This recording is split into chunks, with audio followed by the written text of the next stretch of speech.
কৰ্মহীন নিবনুৱাৰ পৰা লাখ টকীয়া ব্যৱসায়লৈ এই যাত্ৰা। মৎস্য পালনেৰে মাহেকত তেওঁলোকে আয় কৰিছে লক্ষ লক্ষ টকা। নিজে স্বাৱলম্বী হোৱাৰ লগতে কেইবাটাও পৰিয়াল হৈছে লাভান্বিত। তিনিচুকীয়াৰ এই তিনি যুৱকৰ যুটীয়া প্ৰচেষ্টাত ৫ বিঘা মাটিত মৎস্য পালনেৰে বৰ্তমান মাহেকত লাখ টকাৰ উপাৰ্জন কৰিবলৈ সক্ষম হৈছে তেওঁলোক। নুৰ মহম্মদ, সুশীল গোৱালা, ৰাজু লামা তিনিও মিলি চলাই যোৱা এই ব্যৱসায়ত মাহে উপাৰ্জন হয় ৫ লাখ টকা। এই ব্যৱসায়ৰ লগত জড়িত ৩০টাকৈ পৰিয়ালক তেওঁলোকে সংস্থাপন দিবলৈ সক্ষম হৈছে। যি সময়ত অসমৰ একাংশ যুৱচামে নিচাযুক্ত দ্ৰব্যৰ প্ৰতি আকৃষ্ট হৈছে, সেই সময়তে এই তিনিওজন যুৱকে মিলি আৰম্ভ কৰিছে কৰ্মৰ বিপ্লৱ। যি সময়ত অসমৰ একাংশ যুৱকক ফ্ৰী মে খানে वाले লোক হে বুলি একাংশ বহিৰাগত লোকে মন্তব্য প্ৰকাশ কৰে, সেই সময়তে সেইসকলক কৰ্ম নিদৰ্শনেৰে প্ৰত্যুত্তৰ দিবলৈ সক্ষম হৈছে এই তিনি উদ্যমী যুৱক। তিনিচুকীয়াত ঔকণিমৰীয়াত আৰম্ভ এই ব্যৱসায় এতিয়া বহুতৰে হ'ব পাৰে উদ্যমতাৰ উৎকৃষ্ট উদাহৰণ। বহিৰাগত মানুহ আপোনাৰ এই মালদৰ মানুহ আহি পেলাই ইয়াত ঠগবাজো কৰি আছে। আমি অসমীয়া জাতিটো যদি মিলি পেলাই কাৰবাৰ কৰোঁ তেনেহ'লে বহিৰাগত ঠগিবৰো নোৱাৰিব। আৰু নগাঁও মৰিগাঁৱত মধ্য অসমতো মাছ বনাই আছে, কয় ইউৰিয়া ব্যৱহাৰ কৰে। আমাৰ বহিৰাগত মাছ যিকেইটা আহি আছে ইয়াত কি আছে আৰু 3 ডাবল বেছি ইউৰিয়া চিৰিয়া ব্যৱহাৰ কৰি পেলাই ইয়াত পঠিয়াই আছে। ইউৰিয়া ব্যৱহাৰ নকৰে। আমাৰ যোনকেইটা ডাঙৰ মাছ মাজে মাজে ইউৰিয়া ব্যৱহাৰ কৰিব লাগে, হ'লেও আমাৰ ইয়াততো কৰা নহয় না।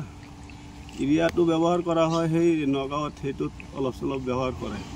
হ'লেও আমাৰ ইয়াতো যদি চবেই মিলি পেলাই যোনটো বস্তু ব্যৱহাৰ কৰিব লাগে সেইকেইটা ব্যৱহাৰ কৰি আমি গোটেই অসমত আমাৰ অসমীয়া জাতিটো যেনেকুৱা উন্নতত যাব পাৰোঁ এনেকুৱা আমি চবেই ৰাইজে মিলি পেলাই কৰিব লাগে। আশা কৰোঁ যে আমি অসমত অলপ উন্নতি কৰিব পাৰোঁ নেকি। আমি যদি অসমীয়া জাতিটো একগোট হৈ পেলাই কিবা এটা নকৰোঁ তেনেহ'লেতো উন্নতিৰ পথত যাব নোৱাৰিম। ইফালে বহিৰাগত আমাক কিমান ডিষ্টাৰ্ব দিয়ে, ইফালে বিদেশী শক্তি, আমাৰতো 3টা শক্তি আমাক ইয়াত ডিষ্টাৰ্ব দি আছে। এটা হ'ল বহিৰাগত, এটা হ'ল বিদেশী আৰু এটা দুষ্ট চক্ৰ। 3টা চক্ৰ আমাক ধ্বংস কৰি আছে। আমাৰ নগাঁও মৰিগাঁৱৰ ফালে ধান খেতি কিমান মজাৰ।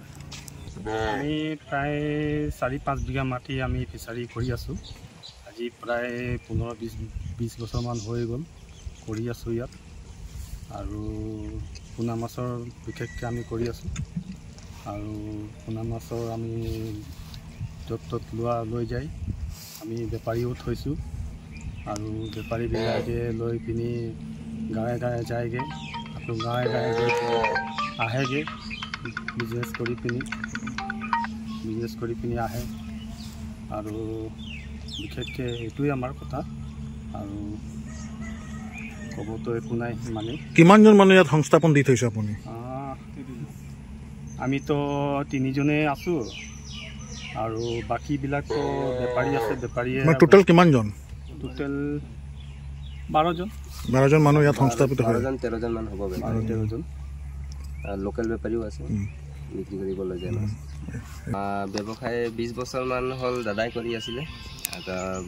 মাছ গাঁৱত গাঁৱে ঘূৰি পিনে বিক্ৰী কৰি আছিলে। তাৰপাছত এতিয়া 5 বছৰ হ'ব হেৰি মানে পাইকাৰী ৰেটত মাছ আমি এতিয়া পাইকাৰী বিক্ৰী কৰি হ'লচেলত বিক্ৰী কৰি আছিলোঁ। কেজি যায় প্ৰতিদিনে মাছ? আমাৰ প্ৰতিদিনে মাছ 60-70 কেজি যায়। 70 কেজি যায়, হয়।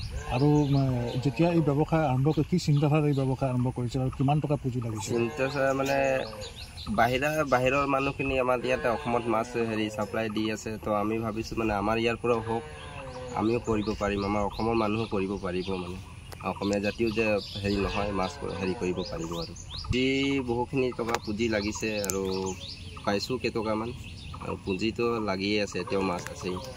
লাভ হয়, বাহিৰা দেশৰ মানুহে বাহিৰৰ পৰা আহি পিনে কৰিছে, বাহিৰৰ পৰা মাছ আহে, তো আমি আমাৰ ইয়াৰ পৰাই হওক বুলি অসমক আৰু তোমালোকে লাভ পাইছা নাই? লাভ পাইছোঁ, লাভ হৈছে আৰু 5 বছৰ ধৰি কৰি আছোঁ।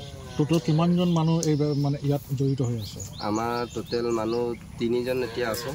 তাৰপাছত দাদা আছে, মই আছোঁ, আৰু এইফালে দাদা আছে, আৰু বেপাৰী আছে, বেপাৰী নগাঁও মৰিগাঁৱৰ পৰা বেপাৰী আহিছে, গাঁৱে মাছ বিক্ৰী আমাৰ মাছ বিক্ৰী কৰি দিবলৈ যায়।